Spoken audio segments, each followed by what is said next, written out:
오늘 말씀을 통해서 사도 바울이 고난을 어떻게 이겨낼 수 있는지, 혹은 고난 가운데 어떻게 하나님의 뜻을 발견할 수 있는지를 우리가 한번 봤으면 좋겠습니다. 우리들이 삶 가운데 고난이 없는 삶을 생각하면 어떠세요?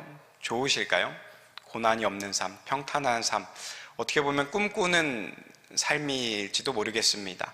하지만 고난이 있을 때 또한 성장케 되는 일들이 있고요, 고난이 있기에 우리가 그 다음에 올 고난을 넉넉히 이길 수 있는 것도 우리는 알고 있습니다.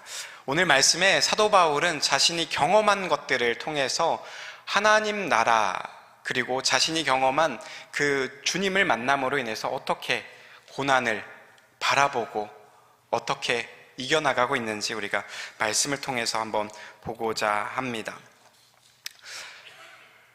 오늘 말씀은요, 고난에 대해서 여러 가지 각도에서 보는 바울의 모습들을 볼 수 있습니다.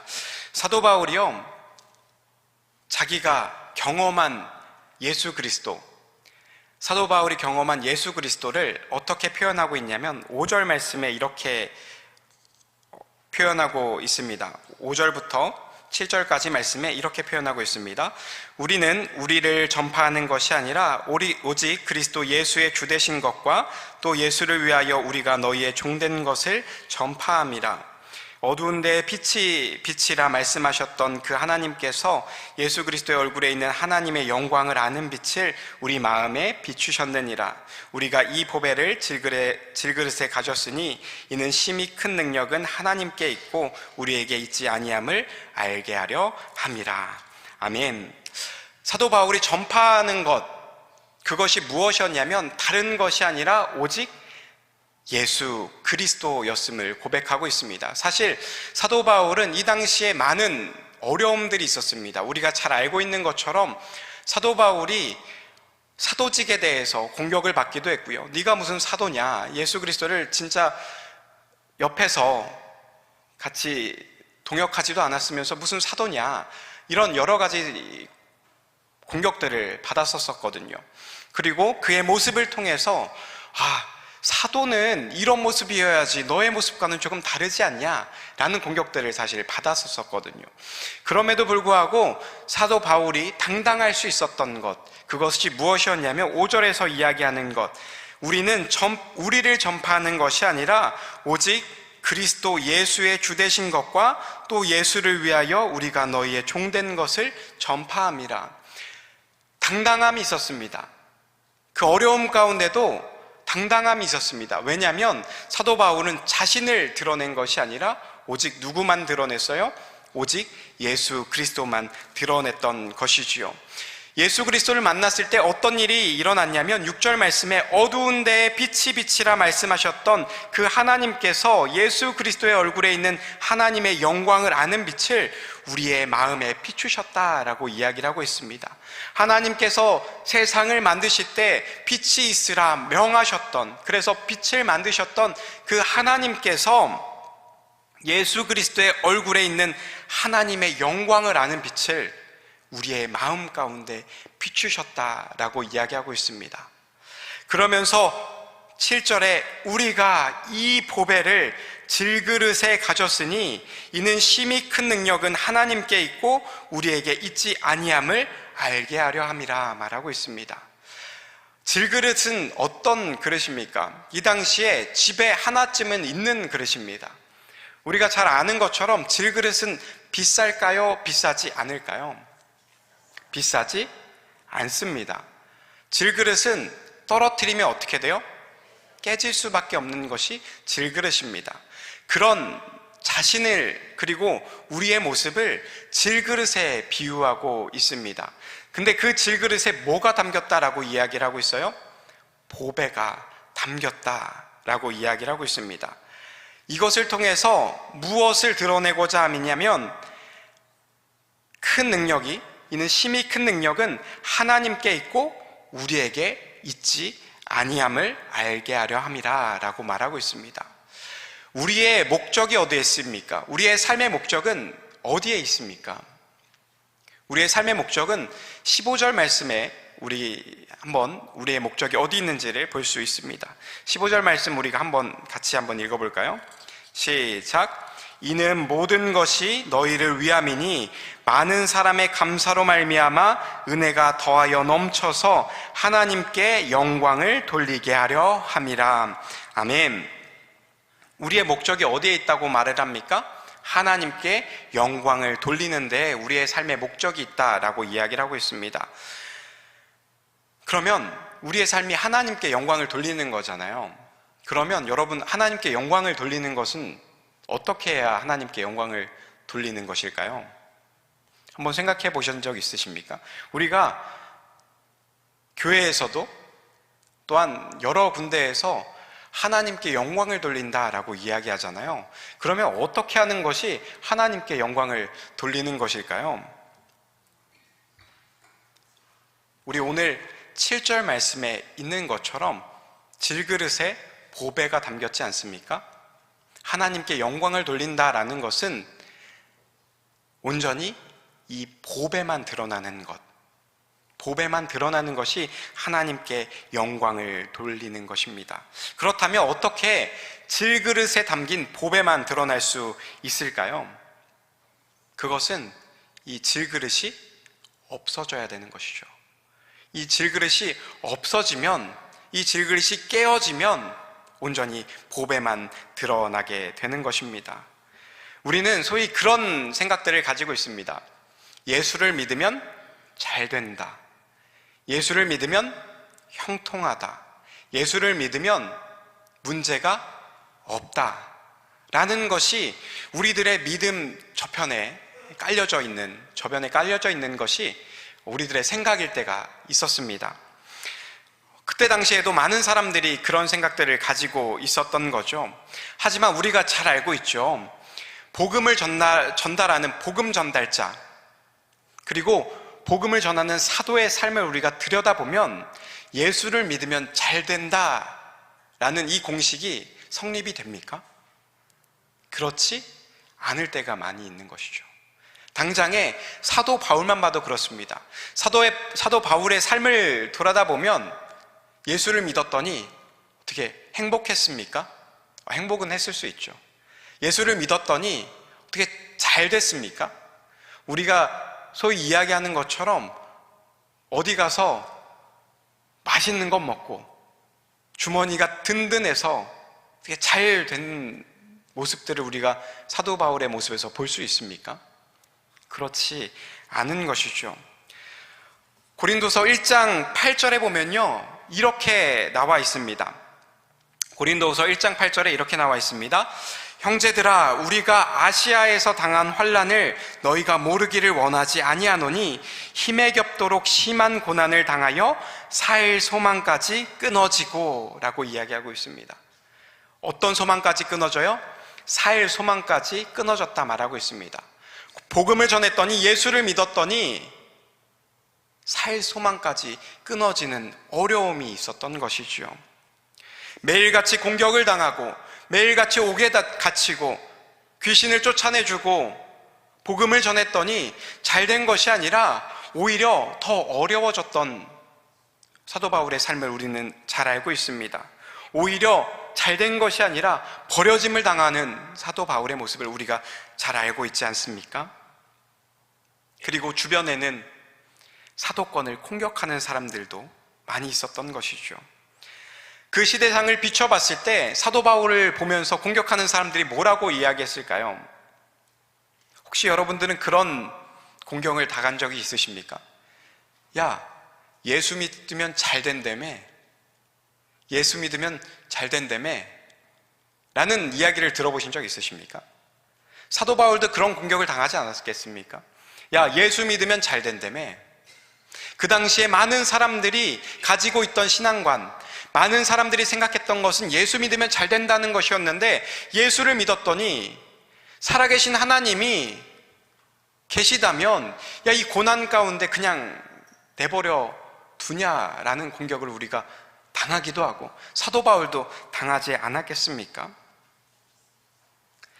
그런데 사도 바울은요, 고린도후서 1장 9절에 이렇게 이야기하고 있습니다. 우리는 우리 자신의 사형 선고를 받은 줄 알았으니 이는 우리로 자기를 의지하지 말고 오직 죽은 자를 다시 살리시는 하나님만 의지하게 하심이라. 누구만 의지하게 하심이라고요? 하나님만 의지하게 하심이라. 하나님만 의지하게끔 하나님은 우리의 삶을 경영해 나가신다라는 것이죠. 이 고난 가운데 질그릇은 깨어지고 온전히 뭐만 남아요? 질그릇에 담긴 보배만 남게 되는 것입니다. 어려움 가운데 주님은 주님만 드러나게, 주님만 의지하게끔 만들어 가시는 것을 우리는 볼 수 있습니다. 우리 사사기에 보면요, 우리가 여러 사사에 대해서 잘 알고 있잖아요. 그 중에 가장 기억나는 사사 한 명씩 이야기를 해본다라고 하면은 꼭 빠지지 않는 사사가 있습니다. 그 사사가 누구냐면 기드온입니다. 기드온 하면은 생각나는 게 뭐예요? 기드온 300용사라고 이야기를 하잖아요. 우리가 300용사 하면은 어떤 이미지가 떠오르십니까? 굉장히 강력하고 강인하고 뭐든지 이겨낼 수 있는 그런 것들 생각나지 않으세요? 근데 사사기 7장에 보면요, 기드온의 모습이 나타납니다. 근데 기드온의 모습이 이 용사의 모습과는 조금 달라요. 기드온은 이 당시에 미디안이 쳐들어오는 게 있었거든요. 근데 미디안이 참 약삭빨랐던 것 같습니다. 미디안이 어떻게 공격을 하냐면, 공격을 딱 하기 시작하면 다른 나라들은 어떻게 해요? 그 나라를 싹 밀어버립니다. 근데 미디안은 싹 밀어버리지 않아요. 남겨놓습니다. 간당간당 살아갈 수 있게끔만 남겨놔요. 그리고 그 사람들은 살아나려면 뭘 해야 돼요? 먹을 것들을 준비해야 되잖아요. 먹을 것들을 준비하려면 뭘 합니까? 씨를 뿌리고 농사를 짓죠. 미디안은 언제 쳐들어와요? 바로 추수할 때. 싹 다 없어져서 희망이 없게 만들어서 이 나라가 이제 나라가 정복되었습니다, 이제 우리는 미디안 속국입니다가 아니라 남겨놔요.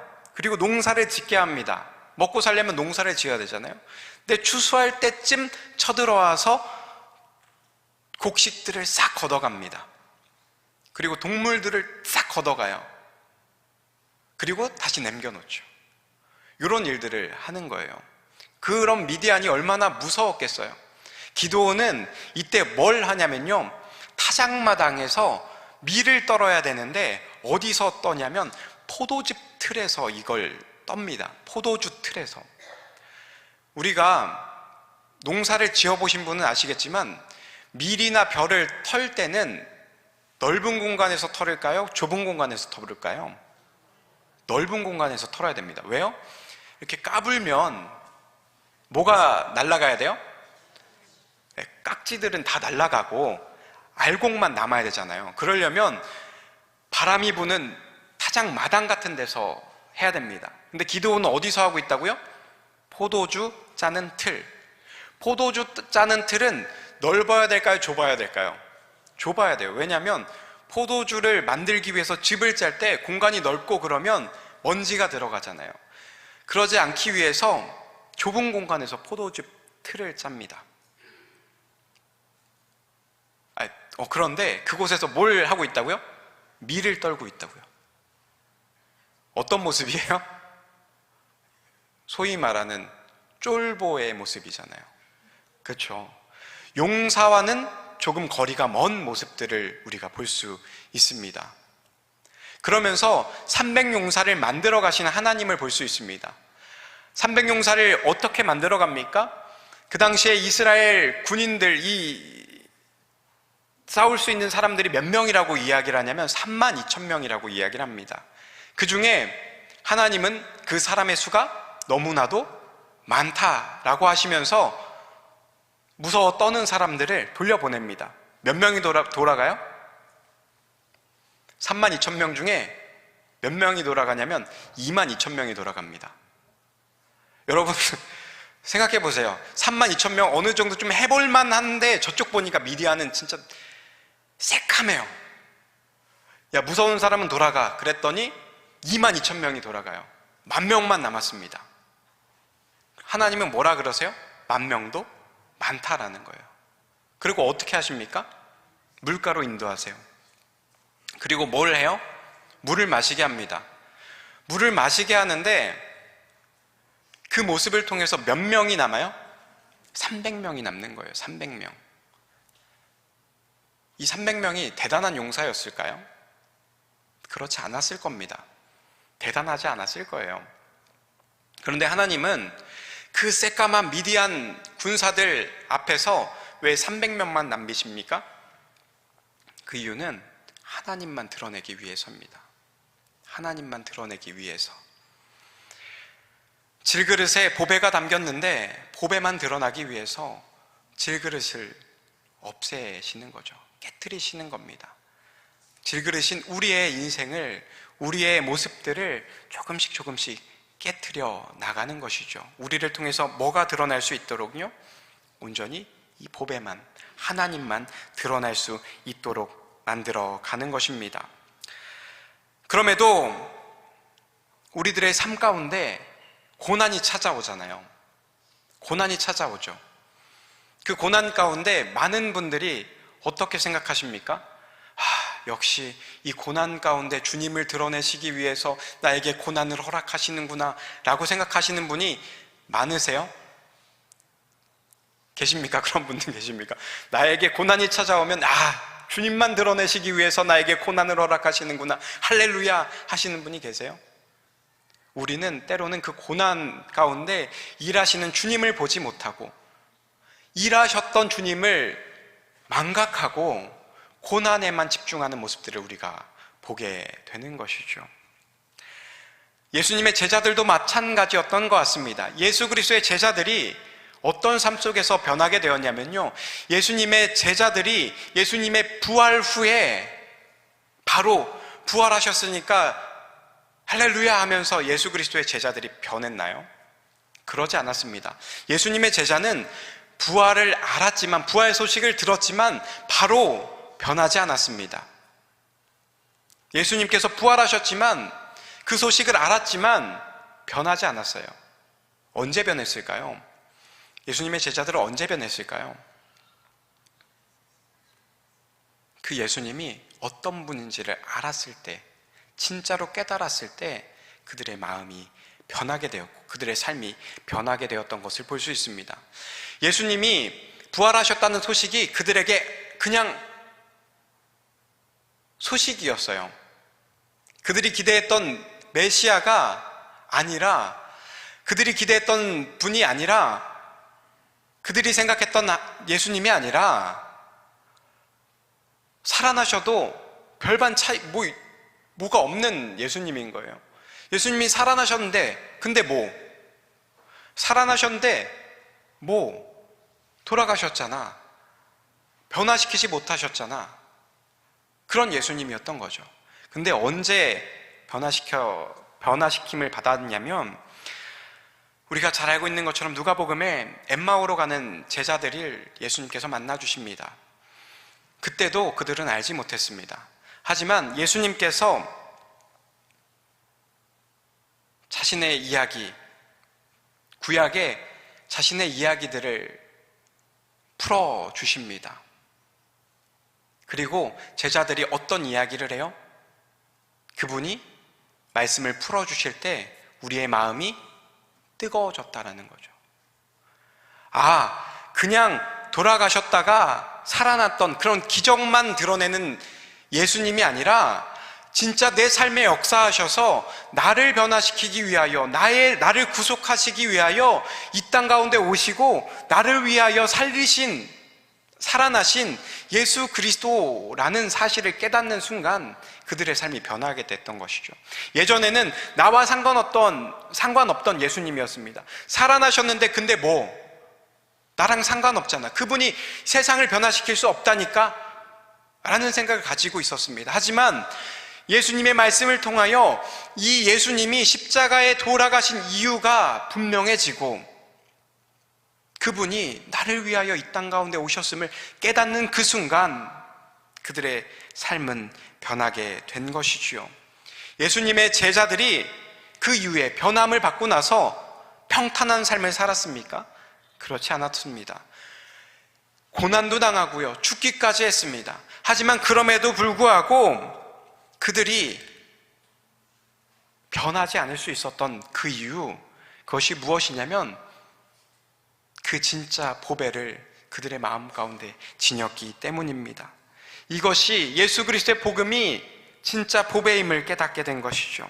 그래서 제자들도 어떤 고난이 찾아온다 하더라도 예수 그리스도를 드러내기 위해 모든 것을 걸게 되었던 것입니다. 우리 또한 이런 삶을 살아가기를 소망합니다. 우리에게 고난이 찾아온다 하더라도 그 고난을 이겨낼 수 있는 그 능력은 어디에 있습니까? 우리에게 담긴 그 보배를 진정으로 깨닫게 될 때, 그것을 만날 때 우리가 진정한 예수 그리스도를 우리 마음에 품고 고난을 이겨내며 살아갈 수 있는 것이지요. 오늘 말씀을 묵상하면서 알게 된 한 목사님의 이야기가 있습니다. 그 목사님의 삶을 보면요, 인생 자체가 고난의 연속이었습니다. 가정 형편이 넉넉지 못해서 가난한 유년, 청소년 시절을 살았습니다. 청년이 돼서 이제 가난을 극복해보고자 생업전선에 뛰어들었지만 그럼에도 불구하고 넉넉하지 못한 삶을 살았습니다. 그러던 중에 그 목사님은 인격적으로 주님을 만나게 됩니다. 그리고 그 비전이 바뀌게 되었습니다. 예전에는 그저 이 가난한 형편을 벗어나는 것이 목적이었다면 이제는 그 예수님을 전하는 삶으로 비전이 바뀌게 되었습니다. 그래서 그는 목회자가 되기로 결심을 합니다. 어렵고 힘들게 목회자가 되었습니다. 그리고 묵묵히 학업의 길을 가고 있었습니다. 그런 상황 가운데 하루에도 몇 번씩 이 길이 맞는지 포기해야 되나 말아야 되나 고민하는 그런 어려움들이 찾아왔던 것이죠. 하루에도 그런 어려움들이 찾아올 때마다 하나님께서 묵상하게 하셨던 말씀이 있었다고 합니다. 그것이 무엇이었냐면 시편 37편 23절 24절의 말씀이었습니다. 여호와께서 사람의 걸음을 정하시고 그의 길을 기뻐하시나니 그는 넘어지나 아주 엎드려지지 아니함은 여호와께서 그의 손으로 붙드심이로다. 이 말씀을 묵상하면서 그 길을 계속해서 걸어가게 됐던 것입니다. 그 후 목회자가 되고 결혼도 하게 되었습니다.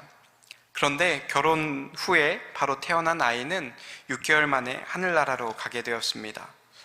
이 슬픔으로 수년간 힘들어하고 어려워하고 괴로워했습니다. 그러다가 하나님께서 주신 메시지를 발견하게 되었습니다. 그 발견하게 된 메시지가 무엇이냐면 바로 생명이었습니다. 어린 생명을 데려가시면서 목회자로서 중요한 포인트, 생명의 의미를 깨닫게 된 것이죠. 그 이후로 이 목사님은 생명 살리기가 그 목회의 모토가 되었다고 합니다. 몇 년이 지난 후에 두 번째 아이를 갖게 되었습니다. 두 번째 아이가 태어났는데 이 두 번째 아이에게는 장애가 있었던 것이죠. 목사님은 더 깊은 상실감을 느끼게 되었습니다. 더 힘들어졌던 것이죠. 첫 번째 아이를 보내고 나서 두 번째 아이까지 주셨으니 슬픔이 몇 곱절이 되는 듯 했습니다. 그러면서 하나님이 주신 메시지가 있었다고 합니다. 그것이 이 아이는 너희 가정에 복으로 주셨다. 그리고 너희가 평생 짊어지고 가야 할 나의 십자가다라는 것이었습니다. 목사님은 힘들고 어려웠지만 그 메시지를 가슴에 새기고 두 번째 모토를 자기 십자가를 지고 가자라고 세웠다고 합니다. 목사님의 고난은 여기서 끝나지 않았습니다. 열심히 목회하던 중에 간암 말기라는 판정을 받게 되었습니다. 이제 모든 생을 마감하려는 그때에 극적으로 기증자가 나타나서 이식수술을 하게 되었고 건강을 회복하게 되었습니다. 목사님은 계속해서 크고 작은 고난의 연속이었지만 목회자로 부르심을 받았다는 확신을 한 번도 버리지 않았습니다. 여러 가지 고난을 통해서 주신 메시지를 따라서 예수님이 우리의 구원자라는 사실을 증언하고 있습니다. 예수님이 우리의 생명이라는 사실도 증명하고 있습니다. 그래서 생명 살리는 목회, 세상에 희망을 주는 목회를 담당하고 있습니다. 그 모든 것이 자신이 감당해야 할 십자가로 여기면서 한 영혼 한 영혼을 살리는 그런 목회를 하고 있다라고 합니다. 결코 꺾이지 않는 열정으로 복음을 전하는 사명자의 삶을 살아가고 있는 것이지요. 이 목사님이 그것을 이겨낼 수 있는 것, 그 고난들을 이겨낼 수 있는 것은 그 안에 있는 진짜 복음, 진짜 보배를 얻었기 때문입니다. 사도 바울은 하나님께서 자신을 택하시고 복음의 능력을 나타내 보이는 사도로 부르셨음을 확신하였습니다. 왜 그랬냐면 그 안에 진정한 보배가 있었고 그 보배가 그의 영혼 가운데, 그의 삶 가운데 각인되었기 때문입니다.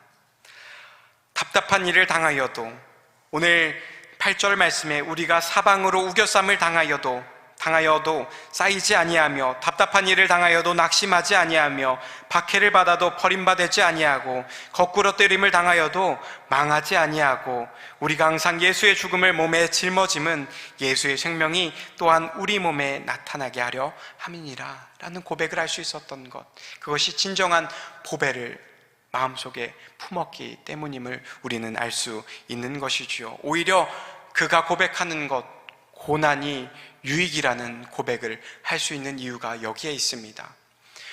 우리가 신앙의 삶을 살다 보면 우리에게 찾아오는 고난들이 있습니다. 고난은 만날 수밖에 없는 것이지요. 바라기는 이 고난을 만날 때 우리가 잊지 않아야 할 것, 그것이 바로 우리의 마음 가운데 있는 보배임을 잊지 않으시기를 소망합니다. 우리를 성장케 하시고 앞으로 더 나아갈 수 있는 이유를 주시는 것, 그리고 우리를 통하여 생명을 전하는, 예수 그리스도를 전하는, 그래서 온전히 주님께 영광을 돌리는 삶을 살아갈 수 있도록 만들어 가시는 놀라운 일들이 우리들의 삶 가운데 있기를 소망합니다. 그러므로 여러분들이 사도 바울과 같은 놀라운 일들을 감당하시는 복음의 전달자들 되시기를 주님의 이름으로 축복드립니다.